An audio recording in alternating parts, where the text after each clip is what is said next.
अस्सलाम वालेकुम नाज़रीन। कराची वालों के लिए बड़ी खबर, बड़ी न्यूज़। कराची के अंदर आज मौसम तो गर्म रहेगा, लेकिन दोपहर के बाद इनको एक बड़ी खुशखबरी मिलने वाली है कि कराची के अंदर आज आपको तेज़ बारिश देखने को मिल सकती है। कराची वालों के लिए बड़ी खबर, बड़ी न्यूज़।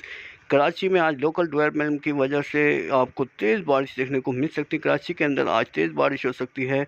कराची वालों के लिए बड़ी खबर, बड़ी न्यूज़। कराची के अंदर आज दोपहर के बाद तेज़ बारिश देखने को मिल सकती है। तो कराची में ओवरऑल आज मौसम सुबह से लेकर दोपहर तक गर्म रहेगा और गर्मी में इजाफा होगा, लेकिन दोपहर के बाद आपको लोकल डेवलपमेंट की वजह से तेज़ बारिश देखने को मिल सकती है। कराची वालों, इंतज़ार की घड़ियां ख़त्म हुई। आपके लिए बड़ी खबर ये है कि कराची के अंदर आज दोपहर के अंदर तेज़ बारिश के चांसेस मौजूद हैं। तो ये थी हमारी कराची भर की वीडियो। आप लोगों को पसंद आई तो कमेंट्स में ज़रूर बताएं, और आप लोगों ने ये बताना कि कराची के अंदर आज कितनी बारिश हुई। अपना ख्याल रखें, मुझे दुआ में याद रखिएगा। अल्लाह हाफ़िज़।